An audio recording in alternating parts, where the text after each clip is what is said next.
Ang kwentong ito ay hango sa totoong buhay.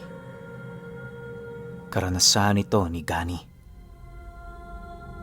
Taong 1971, Jones, Isabela.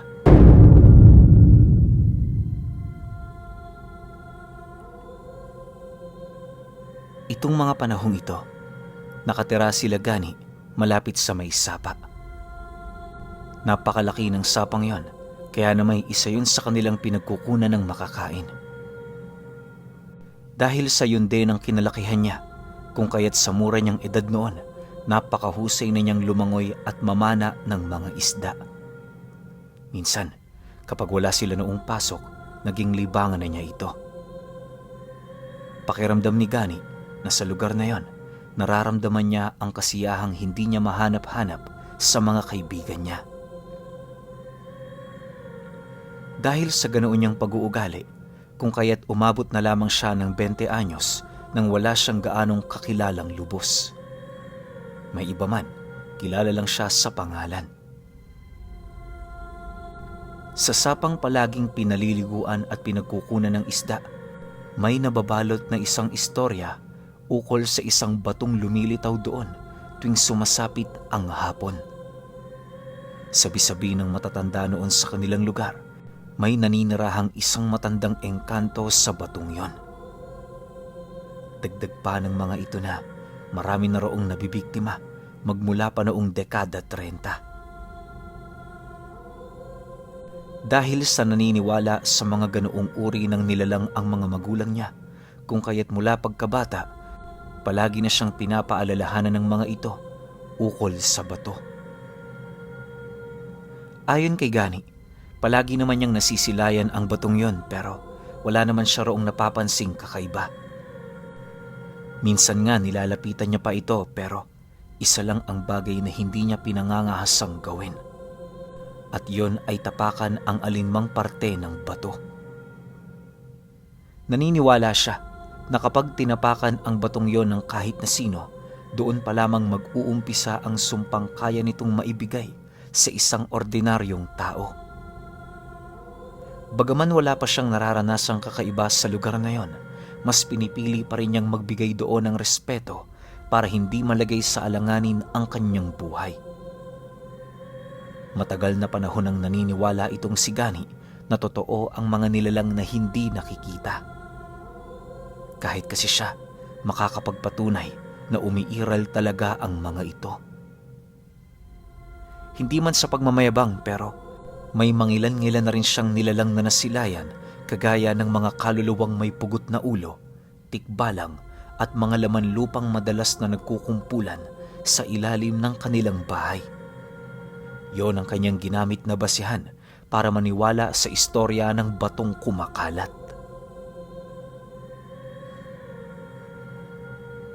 Dalawang araw bago sumapit ang selebrasyon ng San Juan, naging abala na itong si Gani sa pamamana ng mga isda.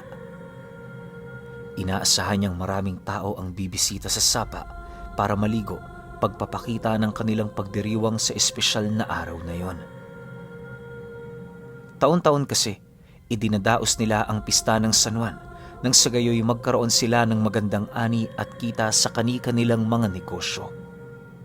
Nakagawian na rin nilang idaos ang araw na yon sa pamamagitan ng pagsaboy ng tubig sa mga makikita nilang dumaraang tao nang sa gayoy maalis sa katawan ng mga ito ang mga masasamang enerhiya.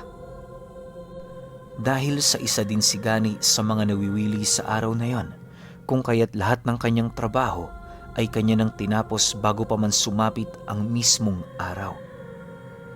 Ginawa niya ito nang sa gayoy maging pahinga niya ang araw na yon na siya namang ibubuhos niya sa pagsasaya sa sapa. Sa pagsapit ng umaga ng araw ng San Juan, unang tumambad kay Gani ang napakakulimlim na kalangitan. Sa sobrang dilim ng paligid, pakiramdam niya madaling araw pa lang. Bagaman alam nilang masama ang panahon noong araw na yon, hindi ito naging sapat para mahadlangan ang selebrasyon. Di hamak na mas pabor nga ang ganoong klima gawa ng hindi na nila kinakailangan pang gumawa ng tolda malapit sa may sapa. Bago siya umalis sa kanilang tahanan, kabilin-bili na naman ang kanyang ina, maiging pagmasda ng buong paligid bago siya lumangoy o pumunta sa kung saan-saan. Maaaring bistado na nga niya ang buong lugar, pero wala siya roong ideya kung ano ang panganib na naghihintay doon sa kanila. Huwag mong kakalimutan, Gani, nagpapakita ang bato tuwing walang araw. Sa klimang ito, hindi malabong magpakita yon sa sapa. Hanggat maaari, yun ang pagtuunan mo ng pansin bago ka lumangoy. Kapag meron kang napansing kakaiba, pagmasdan mo na muna ang mga taong naroon bago ka magsaya. Paalala ng nanay niya sa kanya. Nang marinig naman ni Gani ang sinabi nito, tumangulang naman siya pagpapakita ng pagsang-ayon. Makalipas pa ang ilang minuto, doon na bumuhos ang malakas na ulan, kung kaya't dali-dali naman siyang lumabas para tingnan ang mga nangyayari sa labas ng kanilang bahay. Pagsilay niya sa sapa, agad naman niyang nasipat ang iilang mga kabataang lumalangoy sa buong paligid. Bawat isa sa mga ito, kitang-kita niyang nagsasaya, kung kaya't nagdesisyon siyang dali-dali naman doong pumunta. Maya-maya pa, unti-unti nang napapansin ni Gani ang pagdami ng tao sa buong lugar, kaya na may minabuti muna niyang bumalik sa pangpang para magmasid. Sa pagpapatuloy ng kanyang pagsipat sa paligid, bigla namang nabaling ang kanyang paningin sa isang batong umusli sa pinakagitnang bahagi ng sapa. Nang masipat niya ito, agad naman siyang nakaramdam ng labis na pagkabahala sa kadahilan ng alam niya sa kanyang sarili na yun na ang batong pinangingilagan ng karamihang tao sa kanilang baryo. Nasisiguro din niyang wala pang nakakaalam ukol sa kakayahan ng batong magpakita kahit hindi pa hapon, kung kaya't dali-dali naman siyang lumapit sa kanyang mga kakilala upang yon ay abisuhan. Subalit lahat ng nilapitan niya, pinagtatawanan lamang siya, gawa ng inaakala ng mga ito, tinatakot niya lang yon. May isa nga doong binatukan siya habang sumasagot sa kanya ng, "Loko-loko ka talaga, Gani. Alam mong nagdadaos tayo rito ng San Juan. Mananakot ka. Takutin mo na lang yung mga alam mong takot. Wag na lang kami."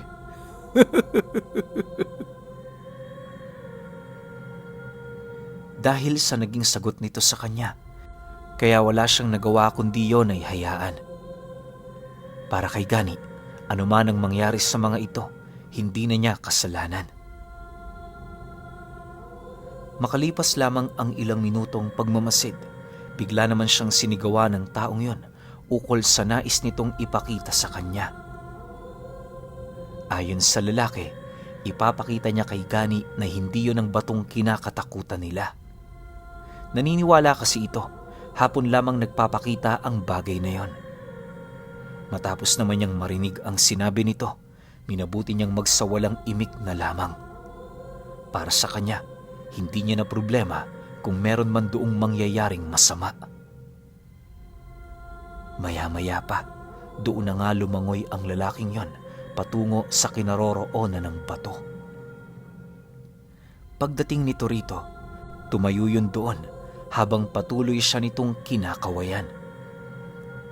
Sumunod na rin ang iba pa nitong kasama habang masayang sinasabuyan yon ng tubig gamit-gamit ang mga tabo nilang dala.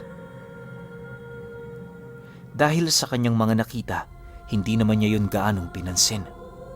Ang ginawa niya, nang maramdaman na niyang tumila na ang ulan, tumungo siya sa malalim na bahagi ng sapa para maligo.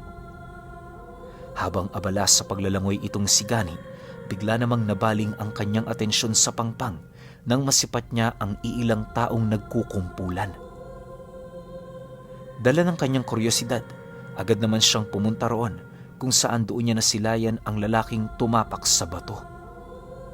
Pagsilay niya rito, doon niya napansin ang labis na pamumutla nito at ang pagdumi nito ng dugo. Namumuti na rin ang mga mata ng lalaki at halos hindi na yon makausap ng mga kaibigan nitong nakaalalay dito. Dahil sa pangyayaring yon, Bahagya namang napalitan ng pag-aalala ang mga taong nakasaksi sa pangyayari.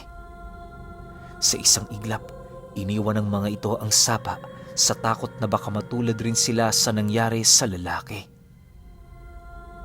Sabi-sabi ng iilang naroon, baka meron yung sakit, subalit mariing naniniwala si Gani na kagagawan yon ng bato. Nang mailayo na sa lugar ang lalaking yon, muli niyang sinipat ang batong nasa gitna ng sapa kung saan doon niya nasilayan ang isang nilalang na nakatayo rito, hubot-hubad at merong napakaraming ukit sa katawan. Nakangiti yung nagmamasid sa kanya, bitbit ang isang figurang kasing laki ng lalaking umapak sa bato. Hindi niya mawari pero malakas ang kutob niya, kaluluwa yon ng lalaking nabiktima nito. Matapos niya yung makita, agad naman siyang bumalik sa bahay nila. Pagpasok niya roon, tumambad sa kanya ang nanay niyang abalang-abala sa pagdarasal. Nang maramdaman naman ito ang kanyang pagdating, bahagya naman itong itinigil ang kasalukuyan nitong ginagawa para kausapin siya. Sa puntong yon, ramdam ni Gani na parang alam na rin ng nanay niya ang nangyari sa sapa. Habang nag-uusap silang dalawa, hindi na siya nagdalawang isip na ilahad dito ang mga bagay na kanyang nasilayan.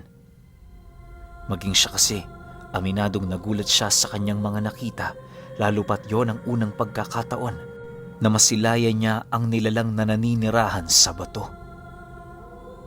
Matapos namang marinig ng nanay niya ang tungkol dito, inilahad nito sa kanya na ang nakakapangilabot sa kakayahan ng nilalang na yon ay ang abilidad nitong magnakaw ng kaluluwa. Ayon sa nanay niya, kapag ang isang tao ay nanakawan ng kaluluwa, ganun pa rin naman ang estado nito. Yung mga madalas nitong gawain ay gagawin pa rin ito, subalit habang dumaraan ang mga araw, unti-unti yung nagbabago. Kapag umabot na ng 1 linggo na hindi pa naibabalik ang kaluluwa nito, kusang magkakaroon ng kakaibang karamdaman ang katawan ng taong yon. Hindi maglalaon, mawawala na yon ng lakas para tumayo, hanggang sa wala na yung magagawa kundi ang rumatay sa kanyang higaan. Dagdag pa ng nanay niya, maliban sa karamdaman ng biktimang yon, ang mas nakakatakot pa roon ay ang walang sawang pagbisita ng aswang sa tahanan nito para kunin ang katawan nitong malapit ng mamatay.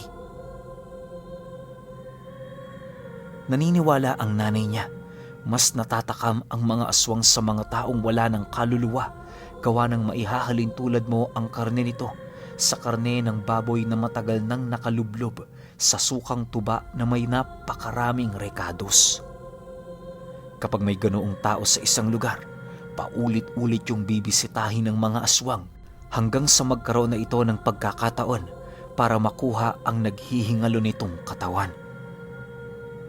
Sa oras na makuha na nila yon, paghahati-hatian nila ito upang hindi yun mag-ugat sa mga hidwaan. Matapos namang malaman ni Gani ang tungkol doon, hindi niya mapigilang mag-alala para sa kaligtasan ng kakilala niya. Dahil sa alam niyang may alam pagdating sa mga lihim na karunungan ng nanay niya, nakiusap siya rito na yon ay tulungan. Nang marinig naman ng nanay niya ang nais niyang mangyari, hindi na rin yun nakatutol pa, gawa ng aminado itong responsibilidad din itong tumulong sa kapwa-tao. Magtapat ka nga sa akin, Gani. Bakit mo ba siya nais tulungan sa kabila ng pananakit niya sa'yo? Wala ka man lang bang nararamdamang galit at pagkatuwa buhat sa kalapastangan ng ginawa ng taong yun? Bagay lang yun sa kanya. Ginawa niya yun kaya panindigan niya. Wika ng nanay niya sa kanya. Nang marinig naman ni Gani ang sinabi nito, pilit naman siyang nanindigan na yon ang mas mainam nilang gawin kesa hayaan na lamang itong mamatay. Nay, galit ho ako sa taong yon, pero hindi ibig sabihin nun, kinakailangan na lang natin siyang hayaang mamatay. Bilang tao, tungkulin din nating tumulong sa kapwa natin. Hindi maitatamang pagkakamali ng isa pang pagkakamali. Mahinahong sagot ni Gani sa kanyang ina. Dahil sa kanyang sinabi, napangiti lang naman yun sa kanya habang dahan-dahan siya nitong hinahagkan.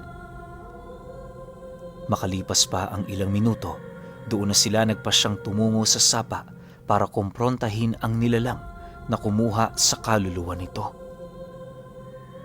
Ayon sa kanyang ina, para manumbalik ang dating sigla ng katawan nito, syempre kinakailangan muna nilang mabawi ang kaluluwang tinangan ng engkantong nagkaroon ng galit dito. Yun lamang ang isang paraan upang hindi na yon gambalain ng mga aswang sa pagsapit ng gabi. Pagdating nila noon sa sapa, tumambad sa kanilang mga mata ang batong nakausli sa may ibayong bahagi na nito. Pagsilay rito ni Gani, hindi naman niya maiwasang magtaka, gawa ng bago siya umalis sa lugar na yon, siguro siyang nasa may bandang gitna itong bahagi umusli. Ayon sa nanay niya, kaya yun lumayo sa may pangpang sa kadahilan ng umiiwas na ring mambiktima ang engkantong nananahan dito. Maaaring nag-iisip na rin ito na baka sa ginawa niyang yon, kagalitan siya ng maraming tao. Hindi rin kasi yun magiging maganda sa nilalang, gawa ng maaaring isa yon sa maging dahilan para lumaya siya sa lugar. Sa pagpapatuloy ng kanilang pag-uusap, unti-unti na nilang nasilayan ang nilalang na nakita niya kanina. Ganun pa rin naman ang ginagawa nito.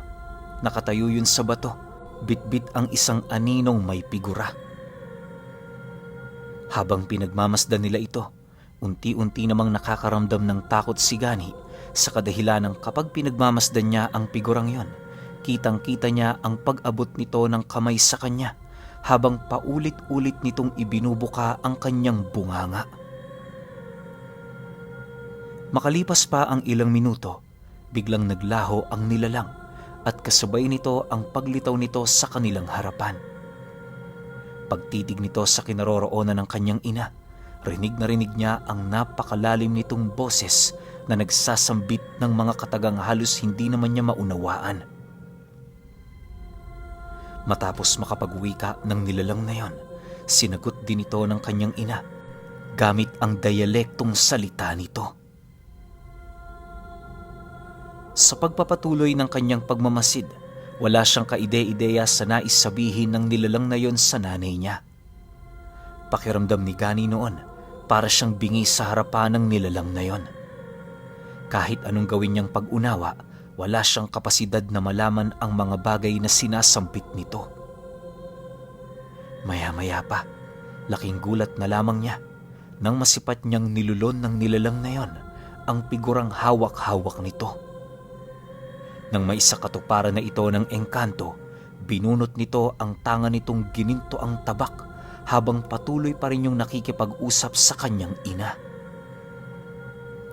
Sa estado at ginagawa ng nilalang na yon, pakiramdam ni Gani, meron itong gagawing masama sa nanay niya. Upang makaiwas sa mas mapanganib na sitwasyon, nagdesisyon na silang umalis na sa kinaroroonan ng nilalang na yon. Hindi naman naging mahirap para sa nanay niyang magpaalam dito, lalo pat nauunawaan rin ng nilalang ang mga katagang sinasabi nito. Sa pag-alis nila sa sapa, doon niya napag-alaman na hindi katanggap-tanggap para sa engkanto ang ginawa ng kanyang kakilala. Mapapalagpas pa sana yon ng nilalang kung humipo lang yon sa kanyang pamamahay, subalit ang ginawa nitong pagtungtong at pag-apak niya rito ng kanyang maruruming paa ay nangangahulugan ng matinding pagkakasala. Dagdag pa ng nilalang na yon na mabait ito sa kung mabait, subalit ibinibigay niya lamang ito sa mga taong karapat-dapat na makakuha nito. Pagtatapat pa ng kanyang ina na muntik-muntika na silang maglaban ng nilalang na yon, pero mabuti na lang nangibabaw pa rin ang pagiging pasensyoso nito.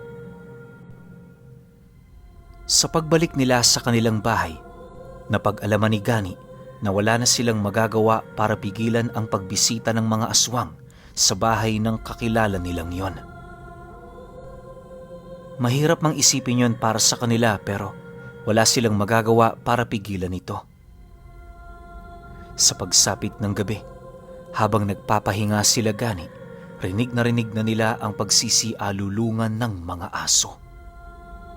Dahil sa alulong ng mga asong yon, nanatili silang gising, maiging nagmamatsyag sa paligid.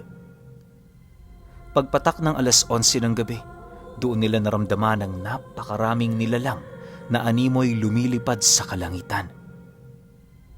Ang iilan sa mga ito tumatakbo sa gilid ng sapa na para bang meron yung isang lugar na nais nitong puntahan.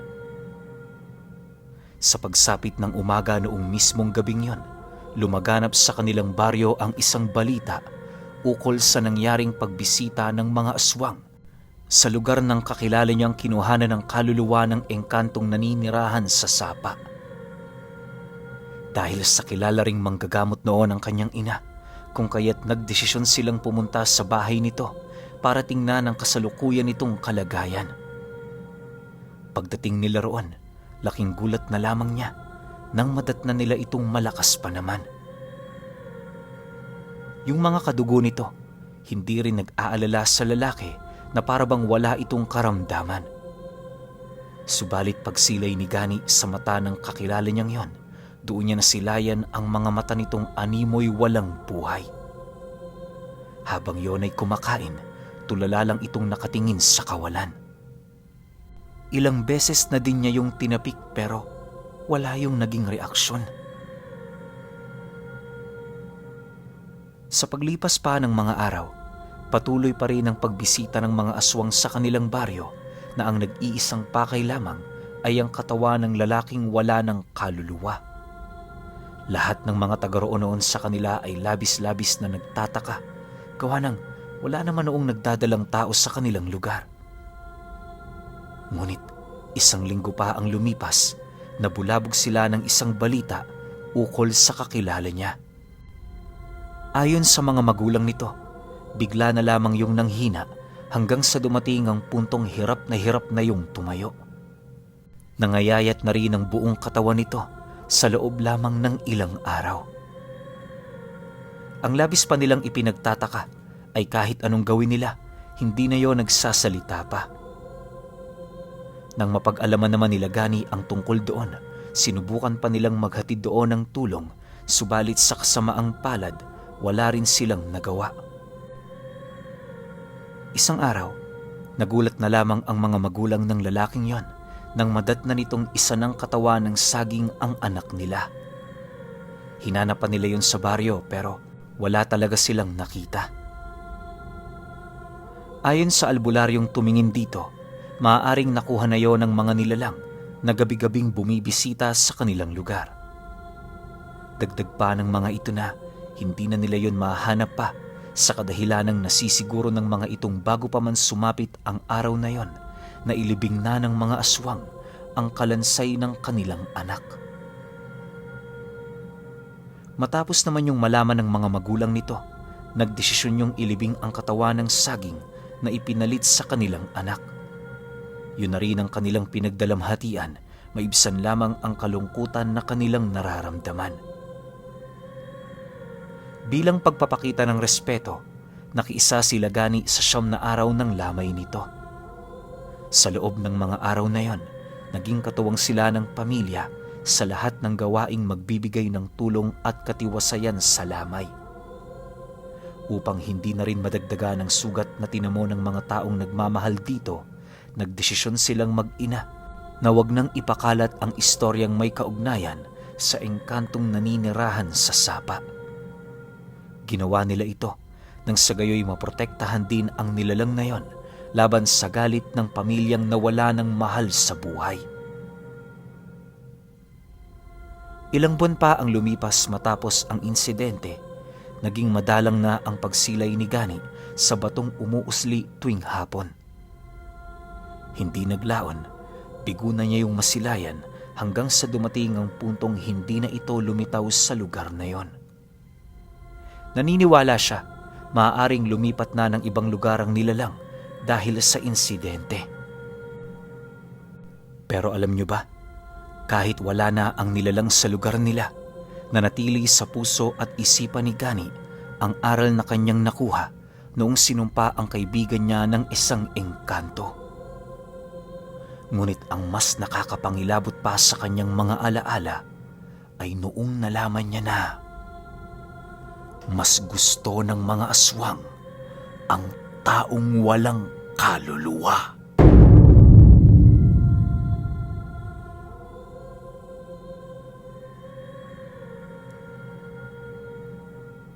Okay, opinyon ko sa kwento.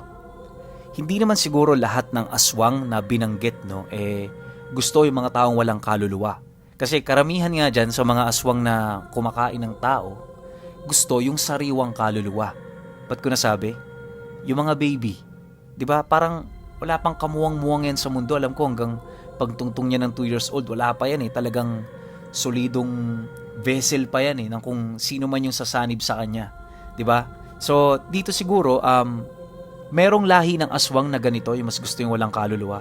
Siguro ang dating sa kanila nun parang mga wagyu ganun kasarap siguro yung tao sa kanila nun Kaya mas gusto nila yung mga walang kaluluwa. 'Di ba? Ang nakakatakot lang kasi rito sa kwento na to yung kayabangan ng kaibigan ni Gani. 'Di ba nagbigay na nga siya ng warning 'Di ba? Na wag mong anuhin yan, wag mong biru-biruin yan. Alam mo naman sa buong lugar natin at kinakatakutan yung batong yan.